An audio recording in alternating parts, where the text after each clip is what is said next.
Vamos a continuar nuestra serie dominical. Recuerden que los domingos estamos estudiando una serie que se llama Cristo en el Antiguo Testamento, ¿cierto?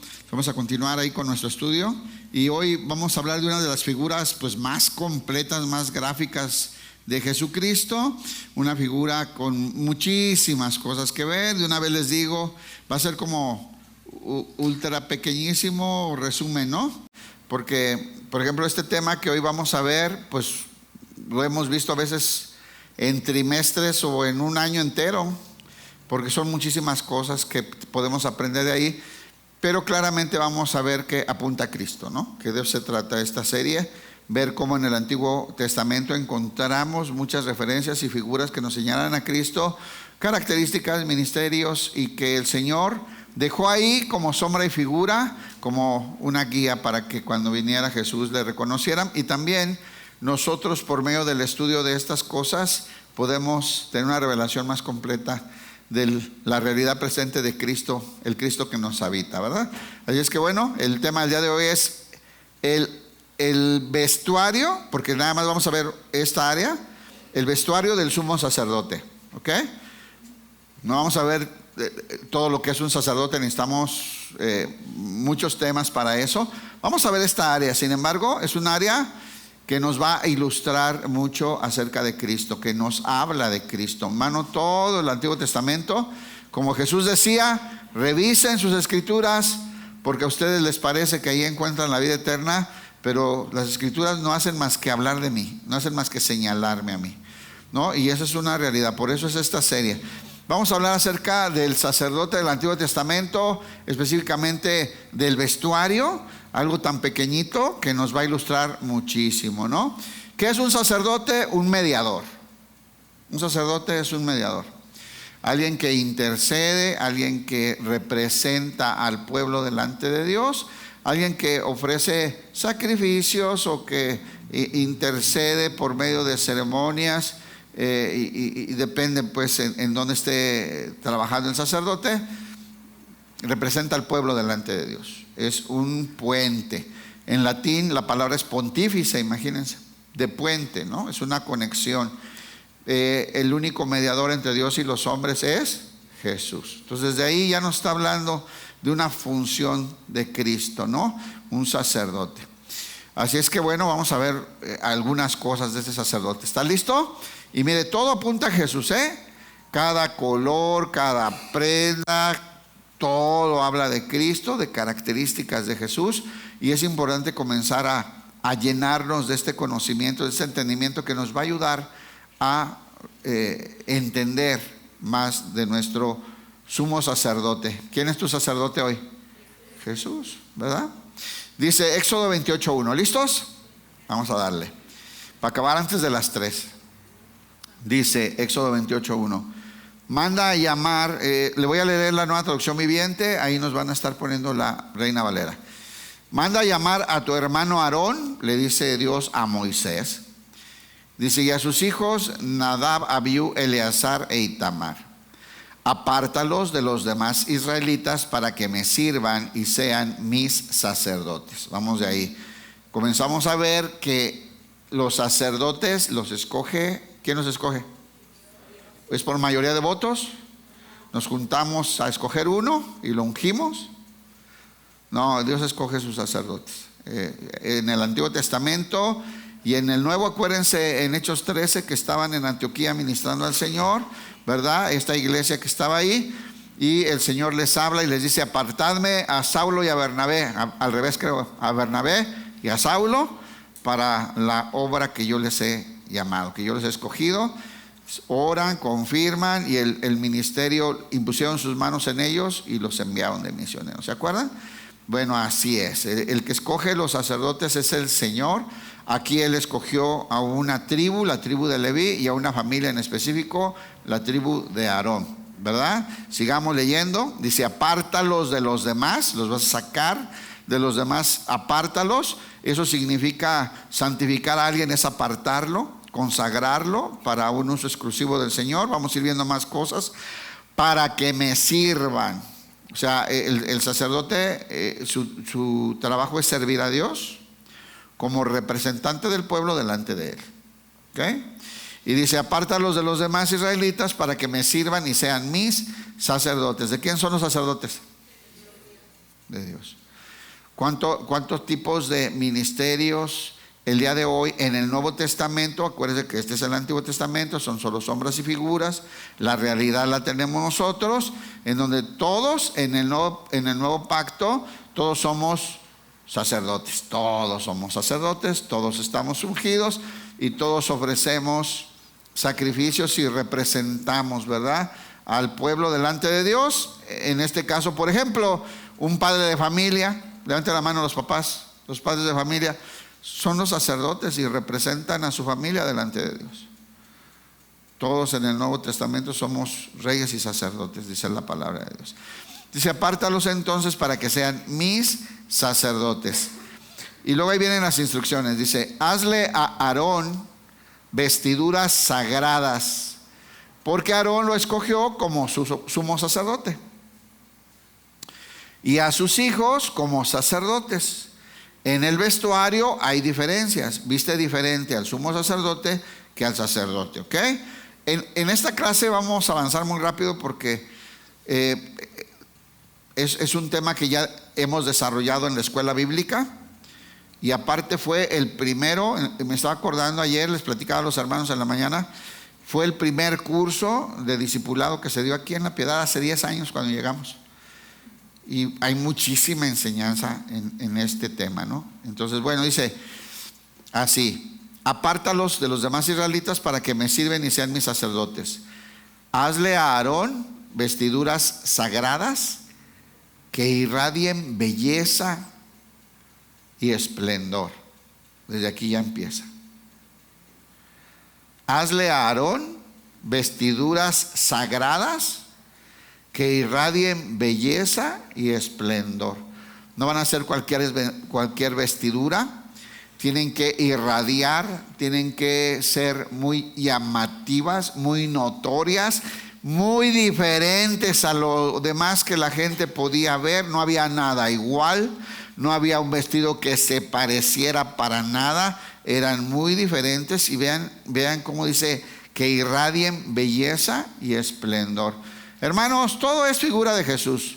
Dice la palabra de Dios que el Verbo se hizo carne y vimos su gloria. ¿Saben qué es la gloria? El reflejo, el esplendor, el irradiar la vida de Dios. Y vimos su gloria como del unigénito del Padre, lleno de gracia y de verdad. Y mire, pues desde ahí estamos hablando, ponga mucha atención en esta figura. Estamos hablando de que la idea de Dios aquí es disfrazar. Perdónme que use esta expresión, pero al rato van a ver la diferencia. Van a vestir, van a disfrazar un hombre normal, un hombre destituido de la gloria de Dios, porque toda la humanidad estaba destituida de la gloria de Dios por causa del pecado, y lo van a disfrazar de Jesús. Eso es lo que hacen ahí, para que este sacerdote pueda representar al pueblo y acercarse a Dios, a la presencia de Dios. Porque el único hasta ese momento que estaba en la presencia de Dios era Jesús. Y ahora están aquí enseñándole esta figura de Cristo, de Jesús como sacerdote, en una persona, ¿no? ¿Qué va a hacer aquí? Aarón. Entonces Aarón lo van a vestir de colores, de telas, que van a ser figuras de Cristo, para que él haga esa función de representante del pueblo de Dios delante de Dios. Y va a entrar a la misma presencia de Dios. Dice: hazle a Aarón vestiduras sagradas que irradien belleza y esplendor. Instruye a todos los hábiles artesanos, a quienes he llenado con el espíritu de sabiduría.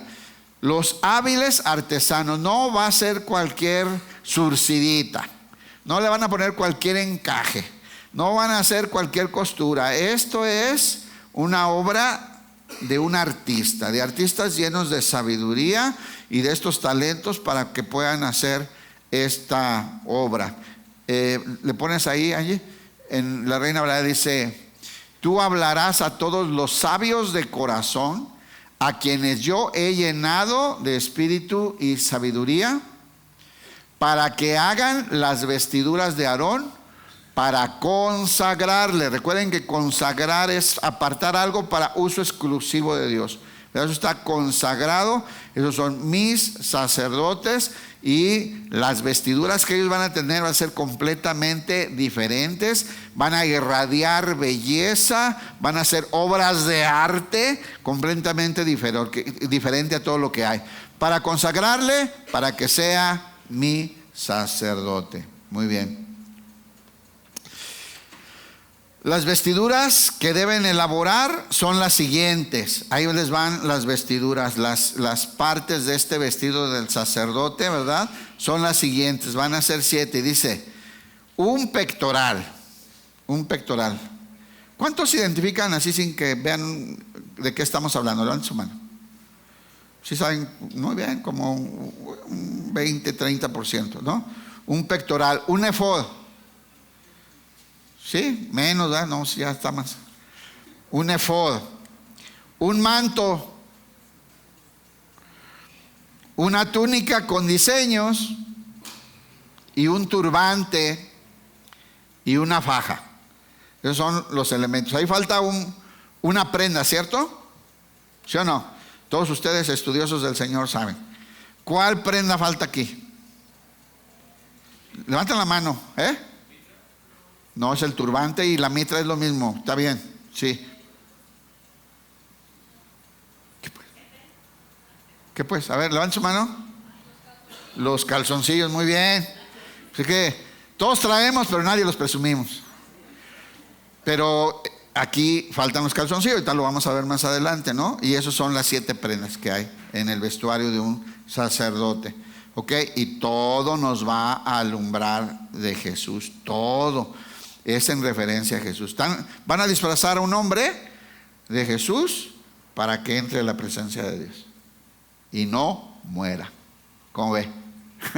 Eso es por gracia, ¿eh? Eso es, para que sepamos, porque el único que está en la presencia de Dios y que es Dios es Jesús, ¿no? Entonces aquí es la ilustración. Y dice así: las vestiduras son un pectoral, un efod, un manto, una túnica con diseños, un turbante y una faja. Los artesanos harán estas vestiduras sagradas para tu hermano Aarón y para sus hijos, a fin de que, ponga mucha atención, a fin de que las usen cuando me sirvan como sacerdotes. A fin de que las usen cuando me sirvan como sacerdotes. O sea, siempre que ellos quieran hacer su función sacerdotal, tienen que llevar estas vestiduras. No hay de otra manera. Por eso, hermanos, nosotros debemos saber que si algunos de nosotros fuimos llamados al sacerdocio, que dije hace rato que todos, ¿va? Somos llamados al sacerdocio, debemos vestir. De Jesús. ¿De qué nos vistió Dios a nosotros? De Jesús. Dice: los que se han bautizado se han puesto a Cristo como un vestido nuevo. ¿Cuántos se bautizaron? Dice la Biblia: se han puesto a Cristo como un vestido nuevo. Fuimos vestidos de Jesús para que podamos estar en la presencia de Dios, para que podamos ministrar en la presencia de Dios. Y todo es figura de Jesús, ¿verdad? Entonces seguimos, dice: siempre que quieran entrar al tabernáculo a servirme en el atrio, siempre tienen que llevar estas vestiduras. Siempre. Hermano, no podemos ministrar ni acercarnos a Dios sin estar vestidos de Jesús, ¿eh? Así lo dispuso el Señor. El sacerdote, para poderse acercar, tuvo que recibir estas vestiduras, ¿no? Para poderse acercar al Señor. Dice: a fin de que la usen cuando me sirvan como sacerdotes. Por lo tanto, debes darles tela de lino fino, hilo de oro hilo azul, púrpura y escarlata. Ahí va.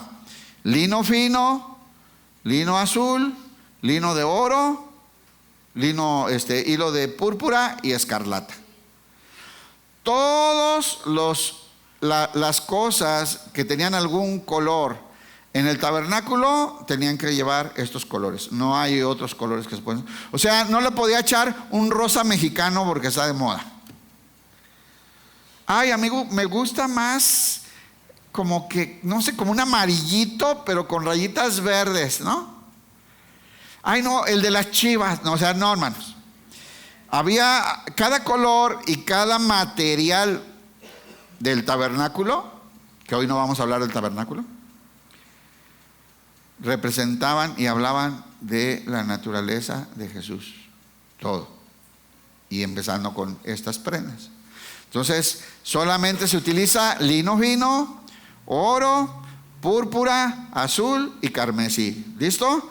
No van a ver ningún otro color en las vestiduras del sacerdote ni en el tabernáculo, por supuesto. Y dice: los artesanos harán estas vestiduras sagradas para tu hermano. Por lo tanto, dale tela de lino fino, hilo de oro, hilo azul, hilo púrpura y escarlata. Entonces son los colores que vamos a encontrar ahí. Éxodo 28, 42, por favor, Angie. Éxodo 28, 42. Que no se nos olviden los calzoncitos. Dice: y les harás calzoncillos de lino para cubrir su desnudez. El asunto aquí, hoy no podemos explicar tanto, ¿verdad? Pero es que para hacer los sacrificios en el altar del sacrificio, en el altar de bronce, había rampas, tenían que subir rampas. Entonces, pues se descubría, entonces ellos tenían que llevar. Esos calzoncitos cubrían desde acá, donde le llaman los lomos, hasta los muslos. Dice: les harás calzoncillos de lino para cubrir su desnudez. Serán desde los lomos hasta los muslos. Llevaban chones los sacerdotes, porque si no, pues era un pecado gravísimo, ¿no? Se parecerían a los sacerdotes paganos que hacían cada cosa en sus cultos, ¿verdad? Y por cuestión de las rampas, pues tenían que cubrir su desnudez. Dice así: hazles también, en la Nueva Traducción Viviente, hazles también ropa interior de lino. Ponga atención, ¿de qué hicieron los calzoncitos? De lino fino. Este es el lino blanco, sin ninguna costurita de ningún color. Cuando dice lino fino, si lo leen en la Reina Valera, siempre es el lino blanco, blanco, blanco. El que ni hace, lo hace. ¿Ok? Ese es lino fino. Cuando dice lino torcido, esa es, sobre esa tela de lino, esa está decorada, bordada con un montón de adornitos de oro, de azul, de púrpura y carmesí. ¿Está bien? Cuando digan lino torcido, ese es decorado, bordado de artistas, de artesanos que hicieron una obra primorosa, dice en otras partes de la escritura, ¿no? O sea, artistas que hicieron una obra maravillosa en esas vestiduras, y son de lino torcido, que son bordados. ¿De qué colores tienen que ir los bordados? De oro, de azul, púrpura y carmesí. Muy bien. Ese es el único que deja. Todavía no llegamos ahí. A ver si ves el otro. Ahí están. Con eso. Muy bien. Entonces, bueno, aquí están viendo. Ese es el lino fino, es el blanco, que no lleva nada. ¿Ya vieron lo blanco? No lleva nada de otro color. Fíjense, el lino fino es la única tela que toca el cuerpo del sacerdote. De ningún color va a tocar el cuerpo del sacerdote, solamente el lino fino. Hay tres prendas que son de lino fino. ¿Cuáles son? ¿Quién me dice?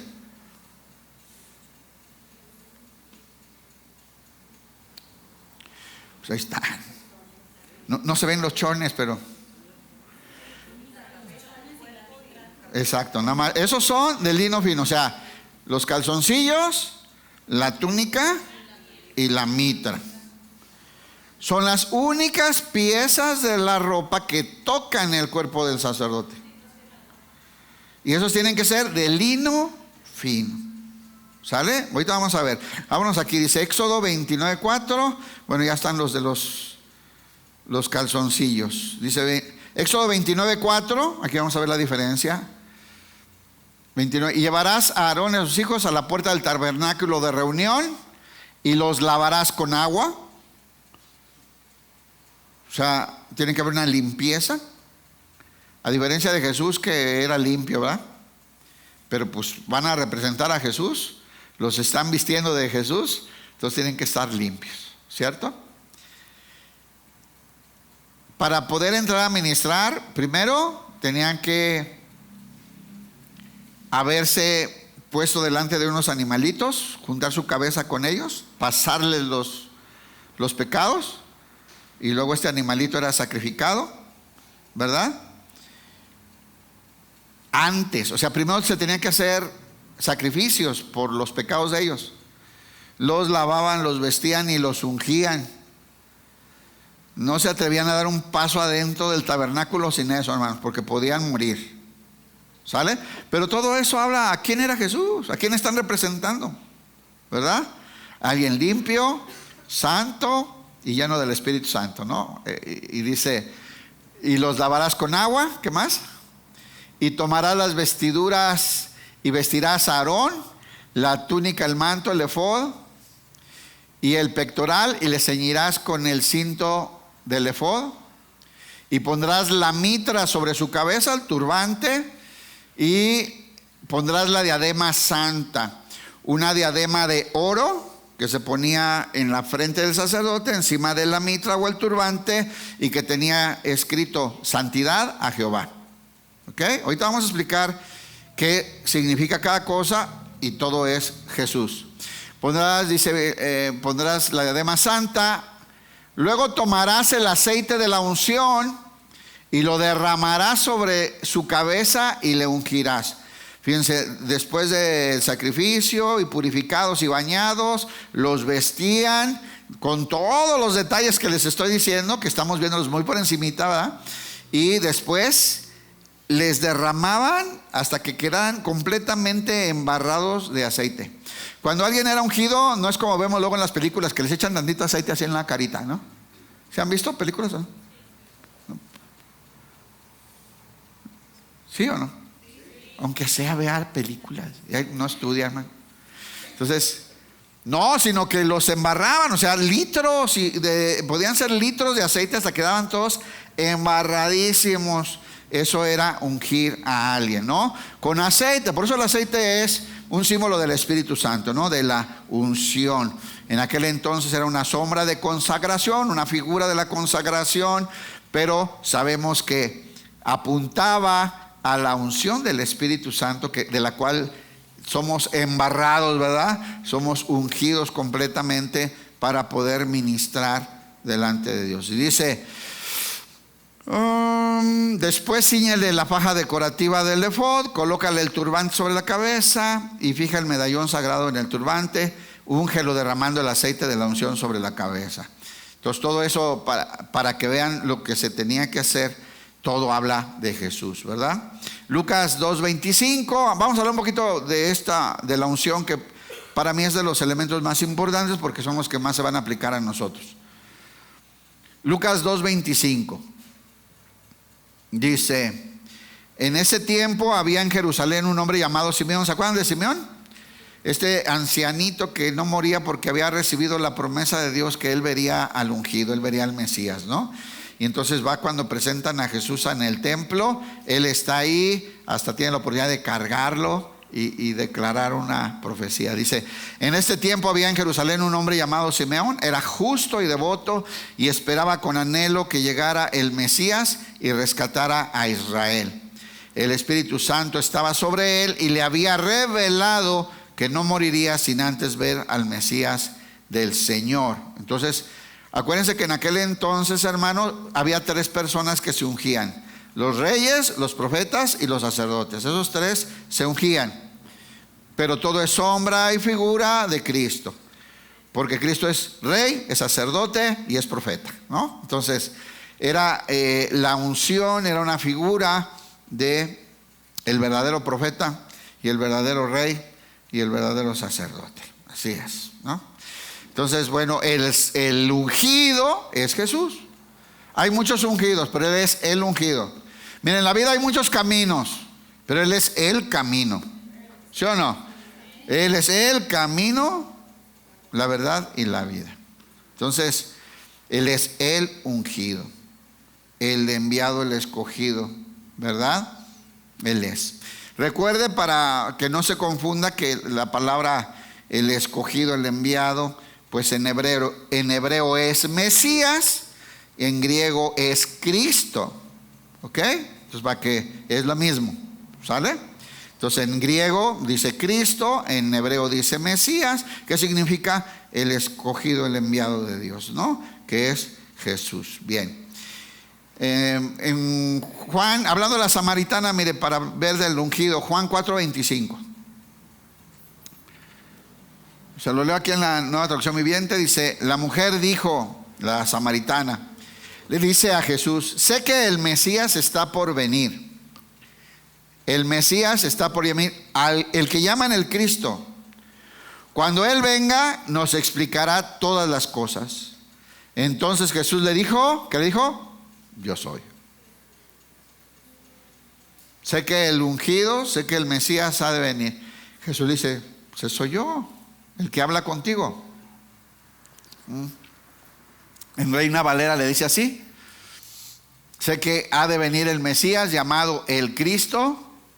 Cuando Él venga, nos declarará, ¿qué? Todas las cosas. ¿Qué le dice Jesús? Yo soy el que habla contigo. Este es el ungido. Juan 4:42, ahí mismo en la misma historia. Hay muchos textos, hermano. En la misma historia, dice: y decían a la mujer, va la mujer y les dice: miren, he encontrado al Cristo, me dijo todo lo que soy, ¿no? Y la gente la escucha a la samaritana y luego va a buscar a Jesús para conocerlo. Y ellos, después de platicar con Jesús, le decían a la mujer: ya no creemos solamente por lo que tú nos dijiste, ya no creemos solo por tu dicho, porque nosotros mismos hemos oído. O sea, ellos fueron a platicar con Jesús. Y sabemos que verdaderamente este es el Salvador del mundo, el Cristo. ¿Verdad? En la Reina Valera. Ahora sabemos que Él es realmente el Salvador, ¿verdad? Sino porque lo hemos visto en persona. Sabemos que Él es el Salvador del mundo. Y en la Reina Valera dice el Cristo, que es el ungido. Muy bien. Mateo 3:16. Por eso tenían que estar embarrados de aceite, porque los estaban ungiendo, ¿verdad? Lo estaban llenando simbólicamente del Espíritu Santo. Simbólicamente, recuerden, el Antiguo Testamento son sombras y figuras. La realidad la tenemos nosotros en Cristo. Dice: Jesús, después de que fue bautizado, subió del agua. Y he aquí los cielos le fueron abiertos. Y vio al Espíritu de Dios que descendía como paloma y venía sobre él. Él fue ungido ¿con qué? Con el Espíritu Santo, ¿verdad? Y en él vivía la plenitud de Dios. A Dios, con todo su esplendor, le agradó vivir en su Hijo. Y descendió sobre él el Espíritu Santo. Bien. Hablemos entonces, me estaba saltando, ¿no? Ya ven que me emociono. Hablemos entonces ya, vamos a ver los colores y las telas y todo eso. La tela que va a predominar va a ser el lino fino, o sea, el lienzo base es el lino fino. ¿Sale? Y ya encima de él van a bordar, van a hacer diferentes cosas. El lino fino significa, ¿qué significa? ¿Qué simboliza? A ver, levanten su mano. Bueno, aquí Susi nos está diciendo lo que dice el Apocalipsis, ¿no? Las acciones justas de los santos. En esencia, este color en el Antiguo Testamento y cómo se aplica es tres cosas. Miren: santidad, pureza y justicia. Lino fino es la pureza de Jesús, la santidad de Jesús y la justicia de Jesús. ¿Cierto? Entonces, de Jesús nos viste el Señor. Y es lo que dice el texto que está diciéndonos Susi, el Apocalipsis 19:8. Apocalipsis 19:8 en la Reina Valera dice así. ¿La leemos o la cantamos? A ver. ¿Le gusta cantada? Y a su esposa se le ha concedido que se vista de lino fino, lino limpio y resplandeciente bueno, es la novia, es la esposa, es la iglesia, ¿verdad? Entonces, ¿qué hizo Dios con la iglesia? La vistió de lino fino, la vistió de la pureza de Jesús, de la santidad de Jesús y de la justicia. Por eso ahora la iglesia está capacitada para hacer obras justas, buenas obras, porque ahora la justicia de Cristo se manifiesta en nuestra vida. ¿Está bueno? ¿Cuántos estamos vestidos de lino fino? ¿Y cómo es? Blanco, blanco, blanco, blanco, como ven las fotos. Si ese no tiene, se ve mejor con una franja. No. Y hay que mantenerlas limpias. Es la vida de Cristo cubriéndonos, la justicia de Cristo cubriendo. ¿Por qué Dios nos ve justos? Porque estamos vestidos del justo. ¿Por qué Dios nos ve santos? Porque estamos vestidos del santo. ¿Por qué Dios nos ve puros y sin mancha? Dice, sin mancha dice la palabra en el Nuevo Testamento. Porque estamos vestidos del que es puro, del que es limpio, del que es santo. ¿Cierto? Esa es la figura de lo que están haciendo con este pobre hombre ahí.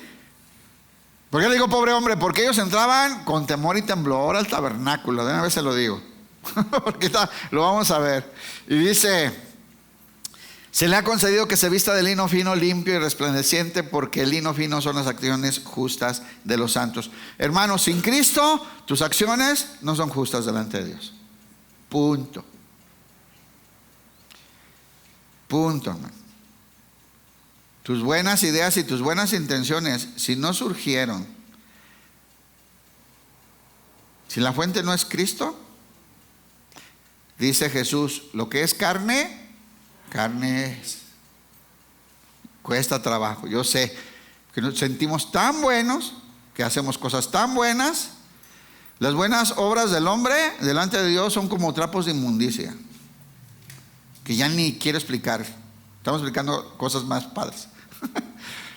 Pero nuestras obras justas, que ahora imagínense, Dios lo está reconociendo que hacemos obras justas, pero es porque estamos vestidos de Jesús, porque estamos vestidos de lino fino, ¿cierto?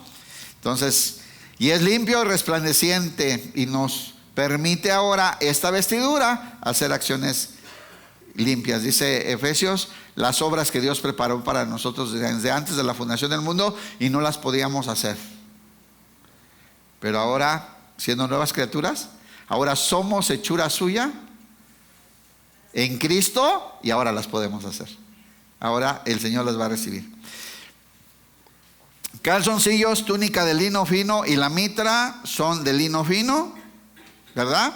O sea que si no hay en la mente, ¿qué está cubriendo el gorrito? La mitra, la cabeza. Si no logramos que nuestra mente se cubra y se llene de santidad, pureza y justicia, en nuestro cuerpo tampoco van a permanecer limpias esas vestiduras, y blancas, blancas, blancas. Entonces, es la única tela que toca el cuerpo del sacerdote. Está hablando de la intimidad, o sea, nuestra intimidad, en nuestro secreto, en nuestra vida personal, que tanto decimos eso, mi vida personal. Ese es el vestido que tenemos que estar conscientes del vestido que portamos, ¿no? Bien, ¿qué más hay? Hilo azul, ya vimos que hay lino fino, también hay hilo azul. ¿Por qué? Porque va a haber un manto o una túnica, que esta sí tiene adornos y tiene cosas, ¿verdad? Que es azul. Ahorita ahí la vamos a ver. Esa es la túnica azul, y esa no tiene mangas, pero sí recorría desde aquí hasta por la altura de la espinilla, y esa es la túnica azul, ¿verdad? En su función, ¿cuál va a ser? Que después la carga del ministerio y de la representación pues quede sobre ella. Es decir, su función es llevar el efod, y la función del efod es llevar el pectoral. Ahorita vamos para eso, pero esa es la túnica azul. Esta sí tiene unos adornos, esa es azul completa, y tiene unos adornos. En la parte de abajo va a estar rodeada la parte de abajo de granadas hechas de tela de lino fino, bordadas de oro, azul, púrpura y carmesí, y esas representan la abundancia, ¿verdad?, del ministerio de Cristo, todo lo que el Señor puede proveer, la gracia del Señor, ¿verdad?, para poder desempeñar esa función. Pero entre cada una de ellas iba una campanita de oro. Había una granada y una campana, una granada y una campana. Y las campanitas eran para estar escuchando que el sacerdote se seguía moviendo allá en el lugar santísimo, porque si se dejaban de oír las campanitas, se había muerto el sacerdote. Le había fallado algo en la ceremonia, o no hizo bien, o andaba en pecado, o... Por eso ellos ministraban con temor y temblor, ¿no? A eso se refiere esta expresión en Hebreos que dice: acercaos confiadamente hasta el trono de la gracia. Nosotros hoy podemos acercarnos confiadamente al trono de la gracia, hermanos. Nosotros, porque vamos en el sacerdote perfecto, en el sumo sacerdote, en Cristo Jesús, ¿verdad? Y por eso entramos ahí. Pero ellos, hermanos, y entraban unos segundos ahí. No crean que llegaban y ministraban en el lugar santísimo, hermano. Eran unos segunditos que llegaban y rociaban en el propiciatorio, en la tapa del arca, que es la que representa la presencia de Dios en medio del pueblo, y rociaban un poquito de sangre de los animales sacrificados, y vámonos para afuera. Donde sí trabajaban diario era en el lugar santo, ¿verdad? Ahí hay otras cosas. Eso lo vamos a ver la próxima semana. Entonces, bueno, sigamos. La túnica azul. ¿Qué significa el azul? La tela azul, ¿qué significa? ¿Cuál es su símbolo ahí? Levante su mano y pueden participar. Sí, muy bien. Que es de origen celestial. Este sacerdote tiene origen celestial. Están representando un sacerdocio celestial. Ese sacerdocio no es terrenal. Lo están haciendo hombres, pero están... La sombra y la figura están apuntando al sacerdocio celestial de Jesús. Perdón. Y dice, entonces, ¿qué significa el azul? El origen celestial de este sacerdote. Estoy representando, este sacerdote representaba a un sacerdote celestial. Está disfrazado de un sacerdote celestial. Juan 1:1. Juan 1:1. Dice así: en el principio Él era el Verbo, y el Verbo estaba con Dios, y el Verbo era Dios, la palabra, ¿verdad? ¿Dónde? En el cielo, con el Señor, en la eternidad, hermano. Entonces es el origen de Él. En el verso 14 dice: y el Verbo se encarnó, ¿verdad? Entonces, hermanos, es un este sacerdocio. ¿Quién es Jesús? La anotan ahí también este verso. Es el pan vivo que descendió del cielo. Es el pan vivo que descendió del cielo. Entonces es un sacerdote de origen celestial. Y acá está el pobre hebreo ahí temblando por el vestido, y va a representar al sacerdote, ¿verdad? Al sacerdote, que es Jesús. Entonces dice: Él es el principio del Verbo, el Verbo era con Dios y el Verbo era Dios. Este era el principio con Dios. Entonces el manto, pues ya vimos que ese sí podía llevar adornos, y abajo tenía las granadas y las campanitas, ¿verdad? ¿Y qué está hablando? De que es un sacerdocio de origen celestial. Muy bien. También había hilo de oro, porque todo lo que era de lino torcido, todo lo que llevaba decoración y todo lo que estaba muy decorado y con mucho bordado de estos artesanos, ¿verdad?, sabios que Dios había apartado, pues llevaban hilo de oro, llevaban hilo azul, llevaban hilo púrpura y hilo carmesí o escarlata. ¿De qué habla el oro? ¿Qué representa el oro? ¿Por qué es importante para Dios? Porque Él dio todas las instrucciones de lo que debía de tener el vestuario, porque era importante que hubiera oro. Levanten su mano. ¿Qué representa el oro? No el oro, el perico que habla en su casa. El oro. No, casi ahora sí te resbalaste. No, ese es el lino fino. Ahí fuiste bien. Quédate con esa o te quitamos tu premio. Muy bien. El oro, ¿qué representa? La divinidad. Muy bien. Y Amaritza se ganó la segunda agua. Sí, el oro simboliza la divinidad de Jesús. O sea, Jesús por eso le llevaron oro, incienso y mirra. Que sí sabe para qué, ¿no? O sea, el oro, este es Dios. El incienso, que es el olor fragante que sube a Dios, que son las oraciones y la intercesión. Este es el intercesor del mundo. Y la mirra con la que se embalsaban, este va a morir por el pueblo, este va a morir por la humanidad, ¿no? Entonces, el oro es divinidad. Jesús es de origen divino. Jesús es Dios, o sea, no es cualquier enviado, no es cualquier sacerdote. Tiene origen celestial, pero es el mismo Dios. Juan 1:14. Juan 1:14 dice: y aquel verbo fue hecho carne y habitó entre nosotros, y vimos, ¿qué vimos? Su gloria. Gloria como del unigénito del Padre. Vimos, dice, se hizo hombre y vino a vivir entre nosotros. Estaba lleno de amor inagotable y fidelidad. Y hemos visto su gloria, la gloria del único Hijo del Padre. Este es el Hijo de Dios. Ese tiene origen divino, no es un hombre normal. Sí era hombre, pero también era Dios. Juan 1:18 y adelante. Juan 1:18. Entonces por eso necesitaba tener estos colores: el azul, el dorado, que es la divinidad. Era un hombre de origen celestial porque era el Hijo de Dios, ¿no?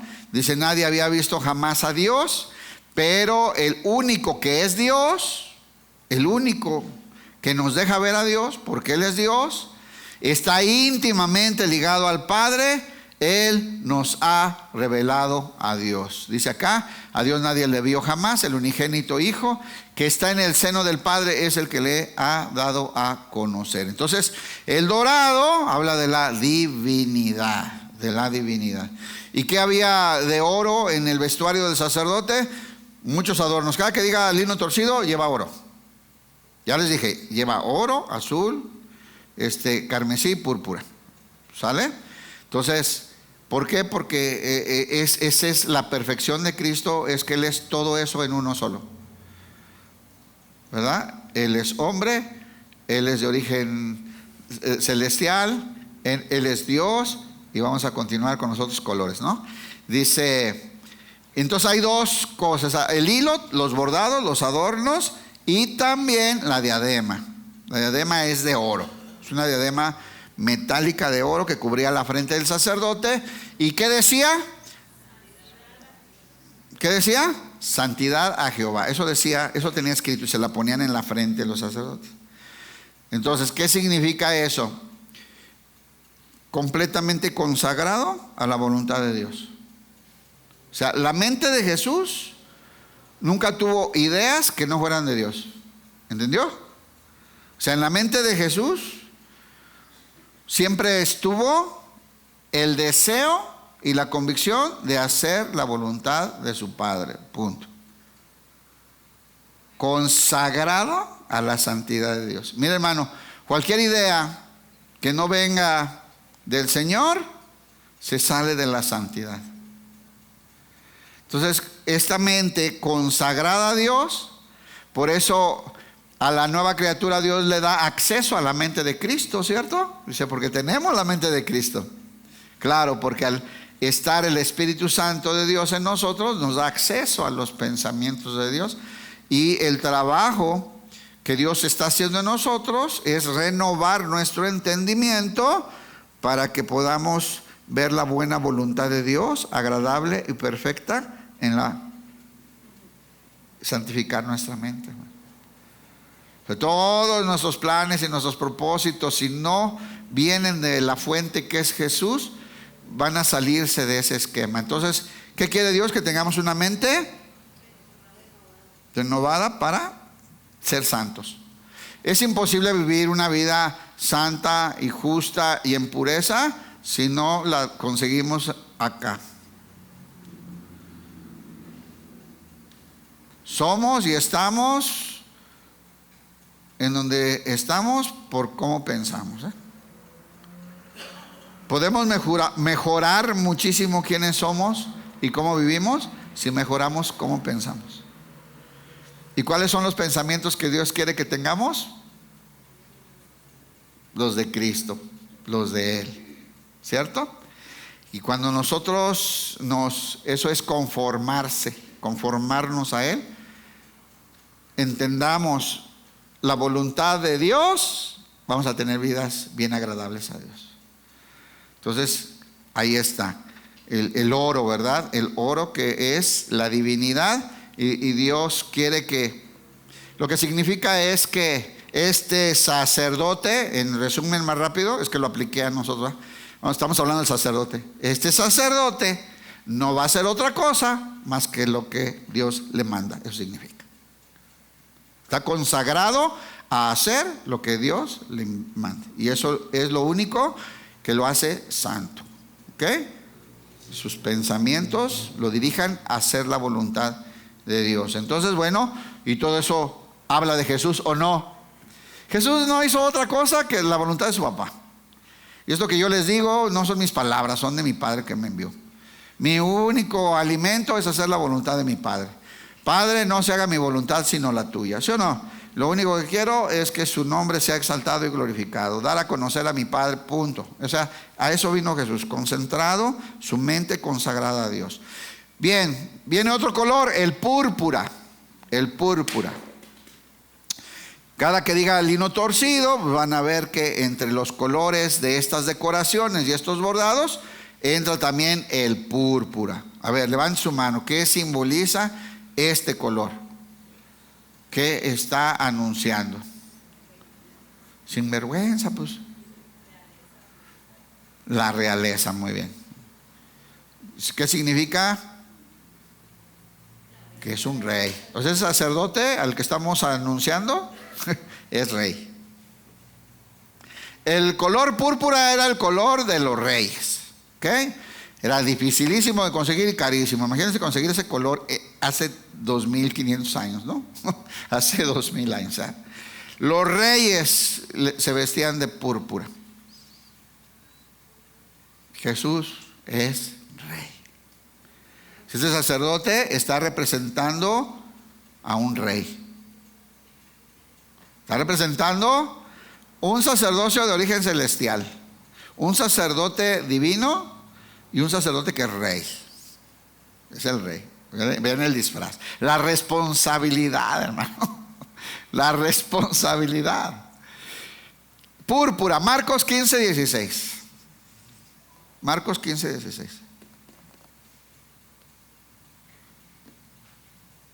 ¿Ya lo tienen? En la Reina Valera dice así. Pongan mucha atención. Entonces los soldados le llevaron adentro del atrio, o sea, Jesús, ¿verdad? Tomaron a Jesús y lo llevaron dentro del atrio. Esto es el pretorio, el patio donde hacía las audiencias el Poncio Pilatos. Dice, y convocaron a toda la compañía, todos los que habían ido a ver y estaban protestando, y todos los recibieron ahí en el pretorio, en un patio grande, donde los recibió el procurador romano. Y dice, y le vistieron a Jesús. ¿De qué lo vistieron? ¿Para qué lo vistieron de púrpura? Para burlarse de él. Lo vistieron de rey para hacerle burla.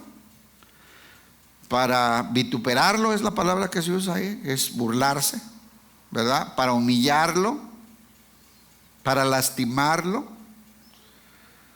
como un rey. Dice, y le vistieron de púrpura y poniéndole una corona tejida de espinas, comenzaron luego a saludarle, burlándose: salve, rey de los judíos, salve, rey de los judíos. Y le golpeaban en la cabeza con una caña, o sea, tiene las espinas enterrándoselas, y todavía ellos le pegaban ahí para que se le enterraran, imagínense, a la corona. Ellos estaban burlando, pero él es rey. No era el rey, es el rey. Y se le golpeaban en la cabeza con una caña y le escupían, y puestos de rodillas le hacían reverencia, ¿no? ¿Cuántos cuando ven esa película o esas escenas o leen esto y lo pueden imaginar, como que les da coraje? ¿Cuántos? ¿Verdad que sí? Casi todos están así, sí, cochinos romanos. ¿Qué? Nosotros hacemos eso a cada rato. Oiga, el silencio otra vez. Usted dijo que ya iba a cambiar, pastor. Ven, pero esto es la verdad. Sí, muy cantando, mucha rodilla, mucho salve al rey, ¿verdad? Pero ¿para qué están haciendo? Burlándose. Yo les digo una cosa, nosotros decimos muy mi rey, mi señor, mi salvador, mi padre de la gloria, pero cuando nos salimos de su voluntad, porque ¿qué es un rey? Es que me salté esto, un gobernante, punto. Si me salto eso, no sirve lo que estoy diciendo, ¿no? Tengo que regresar ahí. ¿Qué es un rey? El gobernante. ¿Cuántos saben que Jesús es su rey? O sea, Él nos gobierna, ¿no? O así debería de ser, ¿o no? O sea, Él es rey. Si Él es mi rey, ¿yo qué soy? El siervo, el esclavo, ¿no? Levanten la mano los esclavos de Jesús, de los siervos de Jesús. Bueno, tú eres siervo si obedeces. Porque si no, si lo decimos, lo hablamos, pero con nuestra vida podemos estar, es que lo dice el Nuevo Testamento, yo no estoy inventando. Con su vida hacen que el nombre de Cristo sea vituperado. Lo que estaban haciendo ahí. No estoy inventando doctrinas, hermano. Con nuestra manera de vivir, nos decimos que somos cristianos, levantamos las manos, decimos salve rey, pero con nuestra conducta lo que logramos es que sea vituperado y se burlen de Cristo la gente. Sigamos, ya se puso tenso el asunto, ya. Respire. Están hablando de otros, ¿sí o no?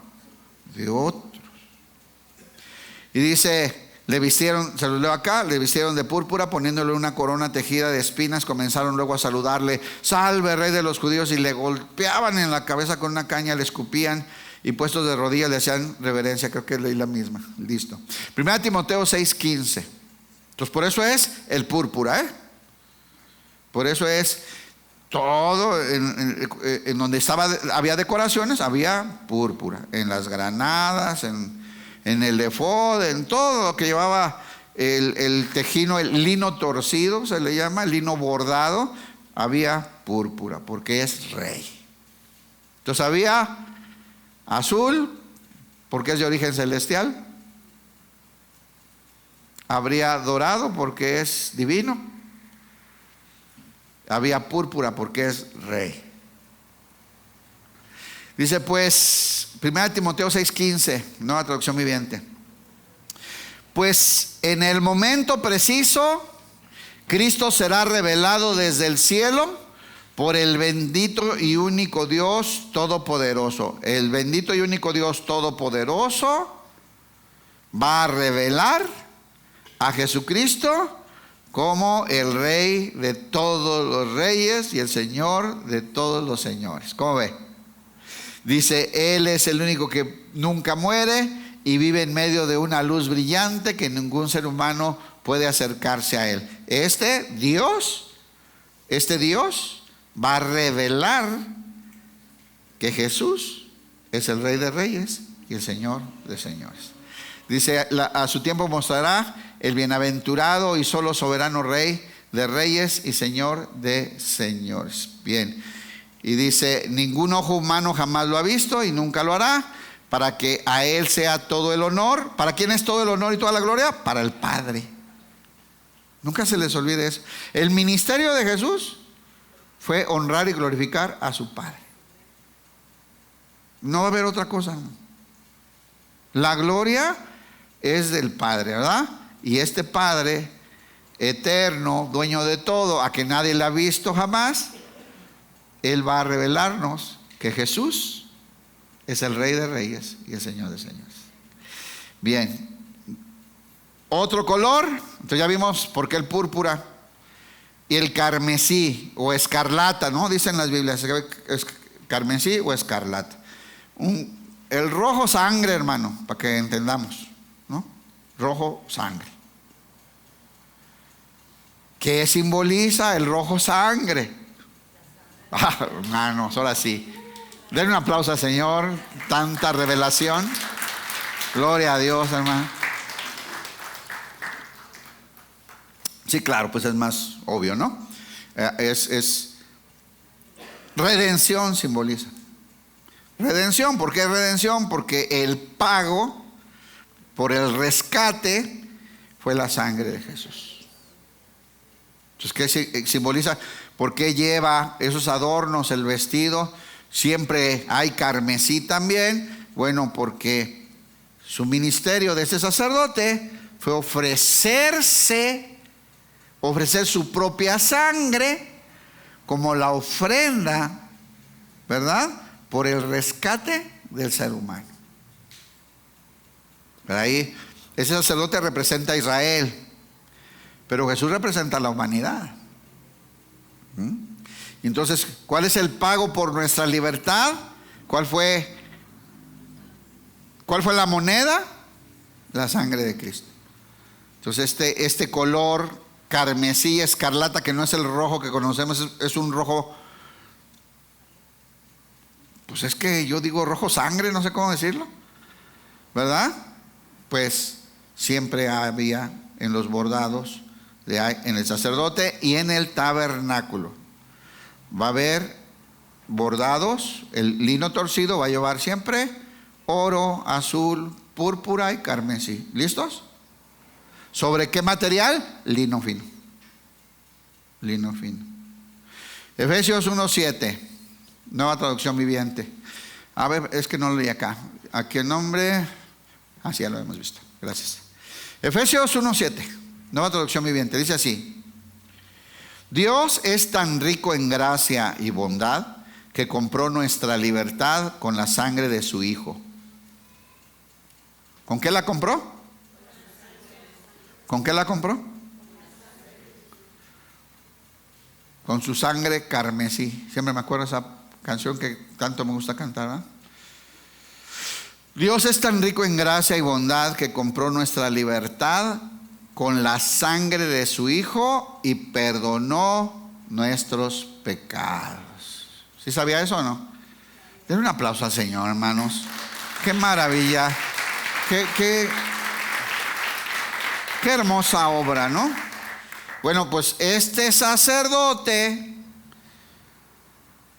entra con sangre ajena, sangre de animales, para rociarla rapidito sobre el propiciatorio una vez al año. Vean el más. Ese vestuario era para una vez al año, el día de la expiación.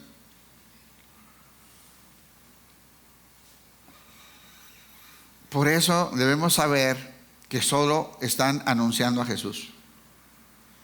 Todo este trabajo del sacerdote y estos colores y esta vestidura están anunciando a Jesús, que es el sacerdote, el intercesor entre Dios y los hombres, ¿verdad? Bueno, dice, compró con sangre su Hijo, perdonó nuestros pecados. Génesis 27, 27. Yo quiero aquí, esto es acá mi onda romántica, que pues no venía en el estudio, pero hay cosas que a mí me brincan mucho cuando leo la Biblia y a veces...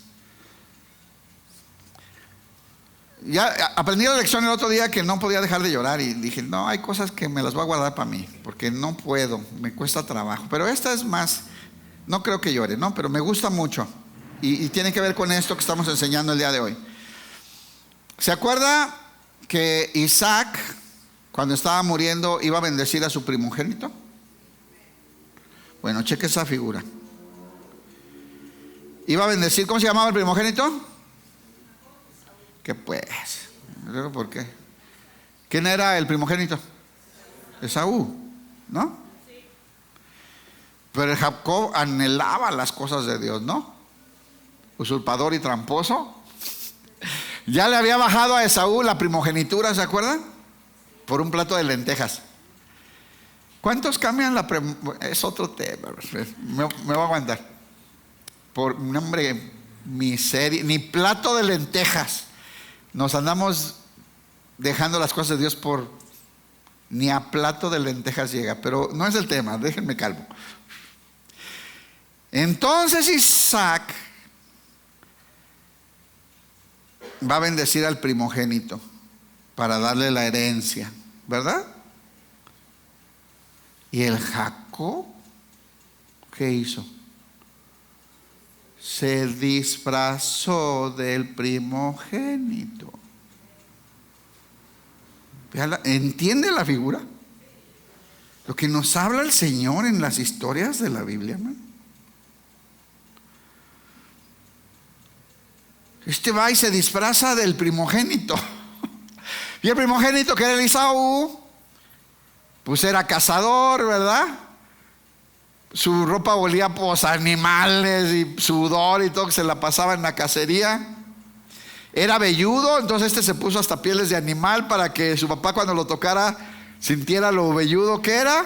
Se disfrazó del primogénito, hermano. Porque Isaac ya estaba ciego, ya estaba muy ancianito y amaba a su hijo Esaú y lo quería bendecir. Como era lo correcto, bendecir al primogénito, ¿no? Piense. 27, Reina Valera dice: y Jacob se acercó y le besó.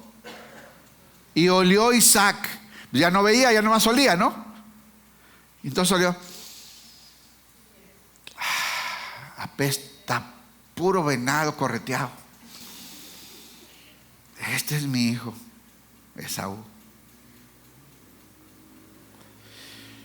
Fíjense cómo dice: Jacob se acercó y le besó, y olió Isaac el olor de sus vestidos y le bendijo, diciendo, aquí deje respiro, son las frasecitas que me enseñó a orar y ya no quiero pasar vergüenzas. Entonces Isaac, tranquilo, dice: mira, dice Isaac, el olor de mi hijo. ¿Sabes por qué Dios te bendijo? ¿Sabes por qué Dios te bendijo? Porque ahora olemos a su hijo.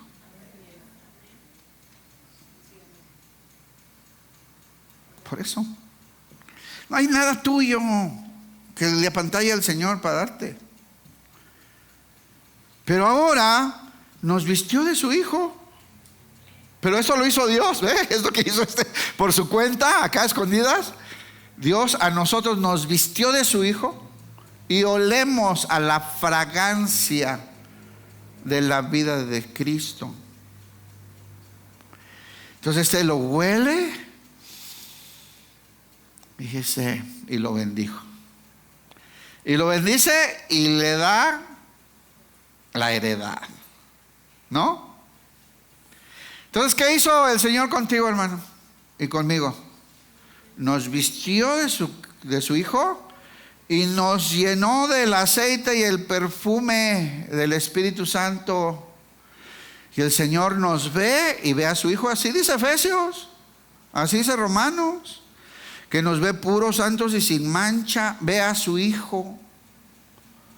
Y olemos al Espíritu Santo, hermano, al perfume grato y agradable, y nos bendijo. Y nos dio todo lo que era del primogénito. ¿Quién es el primogénito? ¿Quién es el primogénito? Entonces, nos viste de su Hijo, nos pone el aroma de su Hijo, nos sella con el Espíritu Santo y nos dio la herencia de su Hijo. Y somos adoptados como hijos suyos y herederos y coherederos juntamente con Cristo, hermanos. ¿Y qué cree? Por la eternidad. Tenemos vida eterna. ¿Le gustó? Apláudele al Señor, hermano.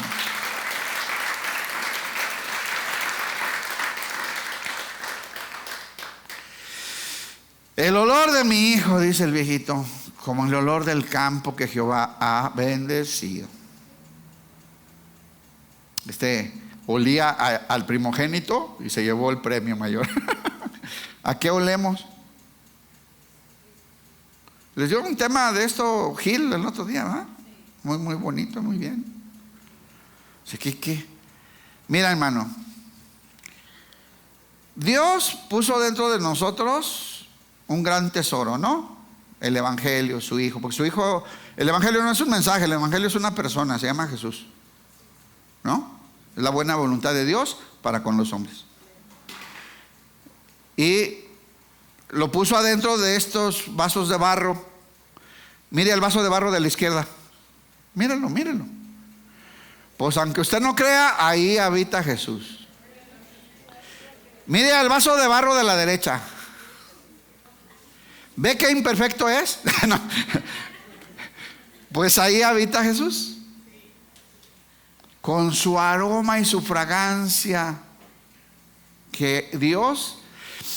Ay, este es mi Hijo. Ahí está. La gente espiritual que alcanza cierta madurez, una palabra que genera conflictos, pero es así, que alcanza cierta madurez, puede ver y oler lo que hay adentro del vaso de barro. El inmaduro y el carnal ve el barro. Dice, ay, este es así, ay, y otra vez, ay, mira cómo me vio, ay, porque están viendo el barro. El barro es imperfecto, está medio chueco, está despostillado, se va de lado. ¿Han visto un jarrito? ¿Nunca le han servido un café? A mí me pasó una vez en un pueblo, me dieron un jarrito y lo pongo y se dobla y se cae la mitad. Estaba chueco, pues. Son vasos de barro, somos defectuosos, ¿sí o no? Pero Dios ve lo que hay adentro. Ahora, ¿cuál es el objetivo del Señor con nosotros al habernos dejado aquí? Que también tu hermano lo vea al Cristo que habita. Es que mira, Dios te ve a ti como a su Hijo, pero tu esposo a veces no te ve así. ¿Sí o no? No le saque, man. No le saque. Pero tu esposa a veces no te ve así, porque todavía ve el barro. ¿Ven? Batalla con el barro. Sí nos batallan nuestro barro, ¿sí o no? Tú batallas con mi barrito chueco y mal hecho, pues claro.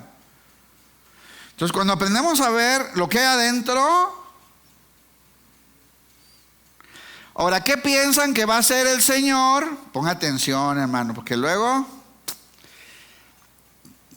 ¿qué está dispuesto a hacer el Señor para que todos se den cuenta de ese gran perfume que puso adentro, ese tesoro?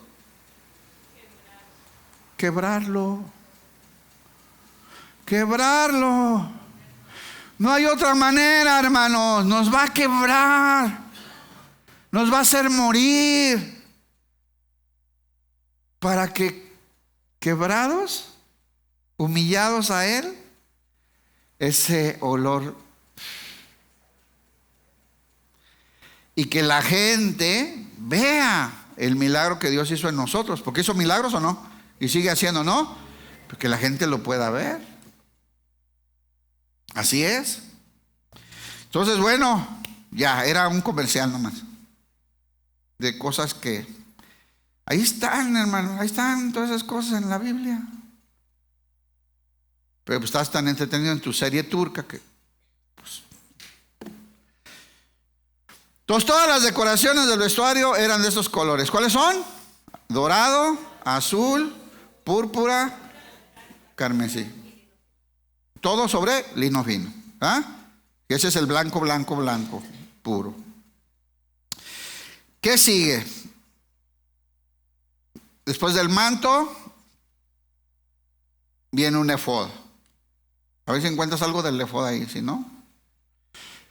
El efod es un chalequito. Es como un chaleco de 2 piezas, la parte frontal, la parte de atrás.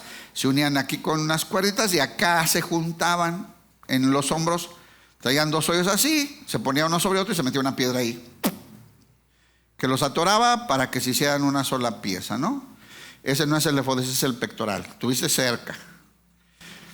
El efod era como un chalequito bordado, ese sí, de muchos colores, porque lleva estos 5 colores ahí, ¿no? Sobre el lino fino, ¿verdad? Que es el blanco. Llevaba dorado, llevaba azul, llevaba púrpura y llevaba carmesí. Sobre ese chaleco, que traía unas bolsitas acá abajo, donde venía el urín y el tumim, que eran unas piedras para consultar la voluntad de Dios, de lo cual no pienso hablar, pero obviamente este sacerdote es alguien a quien consultar para conocer la voluntad de Dios. Es una figura de Jesús, de la guía del Espíritu Santo también, pero bueno. Entonces, en ese efod, ¿de qué era? De lino torcido. Cuando yo digo lino torcido, ya aprendió, ¿verdad? ¿Qué lleva? ¿De qué colores lleva? Todos estos. Entonces, decorado con figuras hermosas de artesanos llenos del Espíritu Santo de Dios, ¿verdad? ¿Qué representa el efod? Mire, representa la carga ministerial. Sobre ese efod van a cargar, van a poner un pectoral. En el pectoral, eso sí son esas piedritas, ¿verdad? También sobre una tela de lino torcido, por eso no se ve la diferencia mucho. Se ponen 12 piedras, las 12 piedras simbolizaban cada una a las tribus de Israel, ¿ok? Entonces, ¿qué significa? Ahí les va. Significa la función y la carga, el ministerio de este sacerdote. Este sacerdote, ¿a quién representaba? A las 12 tribus de Israel. Entonces él se la ponía aquí y entraba representando a estos 12 pueblos, a estas 12 tribus, hasta la presencia de Dios. ¿Entendió? Eso es lo que hacía el sumo sacerdote. Entonces se ponía el pectoral con las 12 piedras. Este pueblo entraba por medio del sacerdote. Repita esa frase. Por medio del sacerdote, el pueblo entraba a la presencia de Dios. El pueblo representaba a el sacerdote representaba a este pueblo. ¿Ok? Jesús, su máximo esplendor. Jesús va en representación de la humanidad. Dice Isaías 53, y que Dios puso en él, cargó en él el pecado de todos nosotros, la causa de todos nosotros. Entonces la humanidad entera es representada en Cristo Jesús. Así como este sacerdote llevaba las tribus de Israel, Jesús lleva a la humanidad. El peso de una humanidad maldita que está destituida de la gloria de Dios por causa del pecado. Y ahora Él va a entrar a la presencia. ¿Qué rociaba el sacerdote? Sangre de los becerros y de los machos cabríos, ¿verdad? Y Jesús va a hacer lo mismo. Va a entrar representando a la humanidad. Aquí sí está mejor, ¿no? Bueno, ahí está la túnica. Ahí el efod, pues prácticamente es un chaleco. Ahí lo hacen grandecito, ¿no? En las otras veíamos el pectoral prácticamente puesto en el manto. No, iba sobre el efod. ¿Ok? Entonces el efod es ese chaleco. ¿De qué colores son? Dorado, azul, carmesí. Ok. ¿En qué tela? De lino fino. Y encima, ahora sí, ponen a cargar con unas cadenas de oro el pectoral. Esa es la carga que representa a este sacerdote, que son las 12 tribus de Israel. Cada piedrita es una. Muy bien. Entonces vamos. ¿Qué hace Jesús? Dios pone a la humanidad entera que está en pecado, que está en maldición, que está destituida de la gloria de Dios. Y entra Jesús representando a toda la humanidad, pero con su propia sangre. Ya no la sangre de los becerros, sino él mismo como la ofrenda, ¿verdad? Y eso es, y el pectoral pues es esa representación. ¿A quién representa el sacerdote? Bueno, ahí a las 12 tribus de Israel. ¿A quién representa Jesús? A la humanidad, al pecador. Eso está escrito en mucho, por el pecador, por los pecadores, ¿no? ¿A quién representa? Al pecador. ¿Quién fue representado por Jesús en la cruz? Sí, claro. Primera de Timoteo 2:5. Primera de Timoteo 2:5. Perdón, hermano. Tanto rompope en este fin de año. Ay, hermano. No es cierto, ahí no falta que se condene. Ay, mi pastor. No falta. Primera de Timoteo 2:5. Porque hay un solo Dios y un solo mediador entre Dios y los hombres.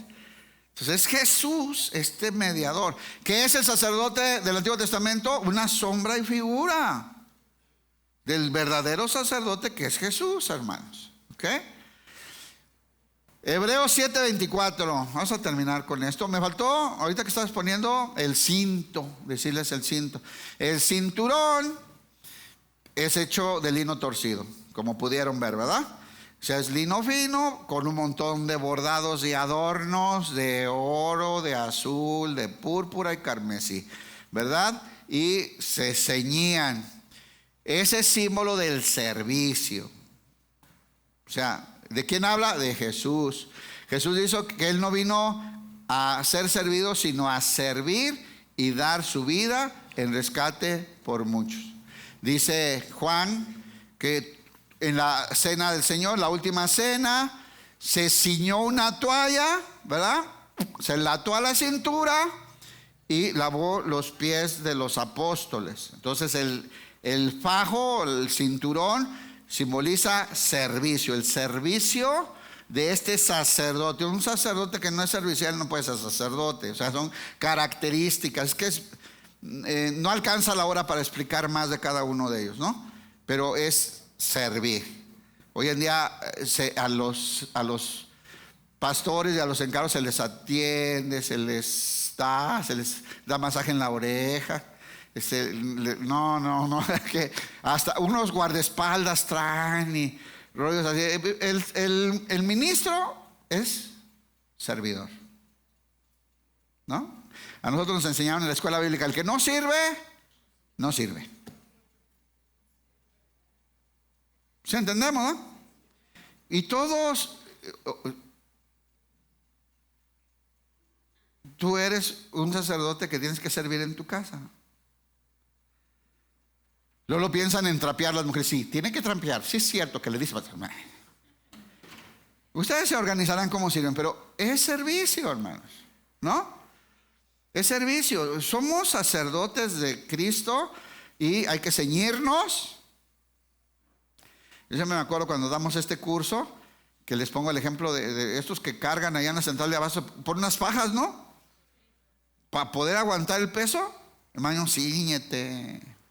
Pero de Cristo, hermano, para que aguantes la carga. A veces los trancazos tan duros. Necesitamos ceñirnos para seguir sirviendo. No es fácil servir. No es sencillo. Mire, Jesús vino a servir, lo clavaron en una cruz. ¿Saben con cuántos varones he platicado que están? ¿Qué palabra, Señor? Desanimados. Gracias, Padre Santo. Es que iba a decir agüitados, pero se oye feo. Entonces, desanimados, ¿saben por qué? No valoran, no reconocen mi esfuerzo. Nunca me dice: ay, gracias a Dios por tu trabajo. ¿Cómo te esfuerzas, mi amor? No me dicen: ¿cómo le doy gracias a Dios? ¿Cómo le echas ganas para sacar adelante la casa? No me dicen: están dolidos y desanimados. Hermano, a Jesús lo clavaron. Cíñete, varón, cíñete. Y las mujeres igual. Es que ahora ya andan empoderadas. Es servicio, hermanos. Cristo en nosotros, ¿qué creen? Es servicio. Tenemos que servir. Entonces, bueno, les digo que es que cada uno llevan. Ahorita es importante que vean que todo apunta a Jesús. Ahí está el cinturón, ¿verdad? Muy bien. Listo. Vamos a terminar. Hebreos 7:24. Vamos a terminar porque ya muchos ya están durmiendo. Y la verdad pues me da pena no dejarlos que descansen a gusto, ¿eh? Como que este año iba a cambiar, pero no me está saliendo. Llevo 4 días y no veo, ¿no? Ahí va. Voy a seguir esforzando. Hebreos 7:24 dice así. Pongan atención. Pero dado que Jesús vive para siempre, aquí el contexto, para no leer más, está hablando de cómo había habido muchos sacerdotes, ¿no? Porque pues se morían, ¿no? Pues eran sacerdotes humanos, se morían y pues iban poniendo otros y otros y otros. Bueno, pero dado que Jesús vive para siempre, su sacerdocio dura para siempre. Qué bonito, ¿no? Es el mismo sacerdocio. ¿Cuántos se bautizaron? ¿A cuántos los bautizaron por la Iglesia Católica? Levanten su mano. No, pues a casi todos, ¿no? Lo más seguro que ya se murió ese sacerdote, ¿no?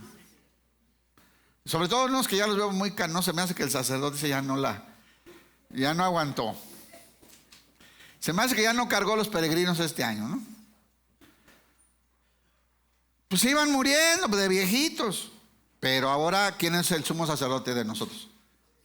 Este vive para siempre, ¿eh? Este nos conoció desde la eternidad, hermano, ¿eh? Y ha visto todo. Y este fue el que vino a habitar en nosotros. Y es el mismo, ayer y hoy y por los siglos de los siglos. ¿Ok?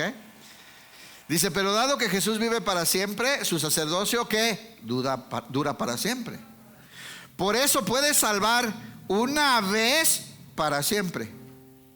¿Cómo se efectúa la salvación de Cristo? Por nosotros una vez para siempre.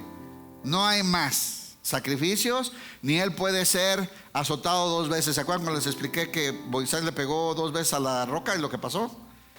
Que fue golpeado una sola vez, hermano, la roca de nuestra salvación.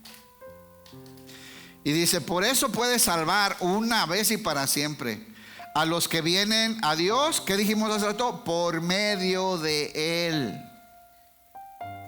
¿Se acuerdan del sacerdote aquel? Por medio de Él, el pueblo, las 12 piedritas representaban al pueblo, iban a la presencia de Dios. Nosotros, por medio de Él, estamos habitando en Cristo y estamos en el Señor, en la presencia de Dios. Dice, a los que vienen a Dios por medio de Él, quien vive para siempre. O sea, no se va a cerrar esa puerta que nos acerca a Dios, no se va a cerrar esa comunión, esa distancia estrecha de comunión con Dios está ahí porque Él vive para siempre y Él es el que asegura este pacto de la comunión con Dios. Y dice, quien vive para siempre, a fin de interceder con Dios a favor de ellos. ¿Cada cuándo intercede Dios a favor de nosotros, hermano? ¿Usted cree que Jesús tenga que interceder por nosotros delante de Dios? A cada ratito. ¿Sí la riegas o no? Levanta la mano el que sí la riega, sí falla, sí peca, sí hace su burrada. Yo así, miren. Pero estamos en el sumo sacerdote. El mismo que me salvó y pagó por mí está ahí al lado del Padre a la diestra intercediendo por mí. Qué bendición, hermano. Y dice, para interceder con Dios a favor de ellos. Hebreos 9, 11 y 12. Entonces ya vimos toda la sombra, ¿verdad? Y la figura. Ahora veamos la realidad presente en nosotros. Esta es nuestra realidad. Aquellas eran sombras y figuras que anunciaban la realidad que vendría de Cristo. Pero ahora vivimos en la realidad. Vivimos en el consumado es. Vivimos en esa realidad presente. Y dice Hebreos 9:11: entonces Cristo ahora ha llegado a ser el sumo sacerdote por sobre todas las cosas buenas que han venido. O sea, su principal posición es de sacerdote. Él entró en ese tabernáculo superior. Él entró como el sacerdote entraba. Él entró a ese tabernáculo superior y más perfecto que está en el cielo, el cual no fue hecho por manos humanas ni forma parte del mundo creado. Con su propia sangre. ¿Con qué entró Jesús al lugar santísimo? Con su propia sangre. No con la sangre de cabras ni de becerros. Entró en el lugar santísimo una sola vez y para siempre, y aseguró nuestra redención eterna. ¿Qué consiguió? Escuche, aseguró, dice. Estamos seguros en Cristo, ¿eh? Aseguró nuestra redención. Ese rescate es para siempre, no es temporal. No nos rentó, nos compró para siempre, hermanos. Eso es perpetuo. Hebreos 4:14. Por lo tanto, pónganse de pie.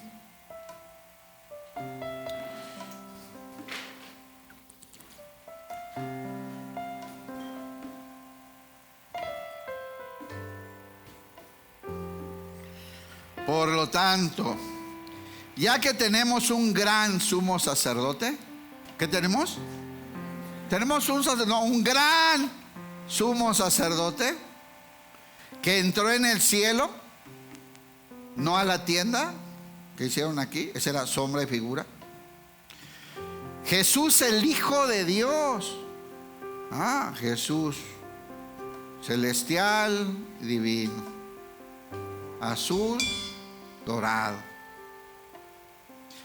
Aferrémonos a lo que creemos. ¿Sí creen en esto? Que estamos en Él. Dice, nuestro sumo sacerdote comprende nuestras debilidades. ¿Cuántos tienen debilidades? Solo que estés en el panteón, ahí ya se acabaron las debilidades. Tenemos debilidades porque enfrentó todas y cada una de las pruebas que enfrentamos nosotros. El Señor Jesús 33 años vivió en esta condición humana. Lloró, sufrió, caminó, se cansó, fue traicionado, golpeado, escupido y probó la muerte. Dice, sin embargo, Él nunca pecó. Así que acerquémonos con toda confianza al trono de la gracia de nuestro Dios. ¿Saben cuánto duraban los sacerdotes en el lugar santísimo, hermano? Una vez al año entraban, ¿Saben cuánto duraban? Segundos.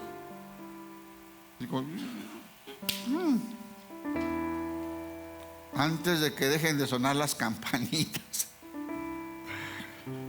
Ahora podemos estar ahí. Ahora vamos a estar ahí siempre, hermano. Ahora estamos, esa es nuestra habitación, hermano.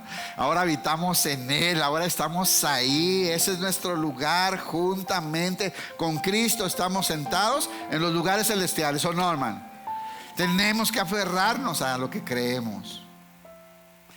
Y dice, hay que acercarnos con toda confianza al trono de la gracia de nuestro Dios. Ahí recibiremos su misericordia y encontraremos la gracia. ¿Cuántos ocupan gracia de Dios? Capacidades de Dios para enfrentar todo. La compañía de Dios, la guía de Dios, la provisión de Dios, la protección de Dios. Todo esto es su gracia y todo nos fue dado en Cristo. En Cristo encontraremos la gracia que nos ayudará cuando más le necesitemos. Hermanos, tenemos un gran sumo sacerdote que nos convenía, que además Él garantiza el nuevo pacto que está hecho con mejores promesas. Hermanos, habitamos en Él, fuimos puestos en Él. Así es que el acceso a la eternidad y a la presencia de Dios es total para el que arrepentido creyó en el sacrificio de este sumo sacerdote, que ofició como sacerdote, que él mismo fue la ofrenda y él mismo derramó su sangre. Murió, pero resucitó para darnos la vida eterna y la victoria sobre la muerte.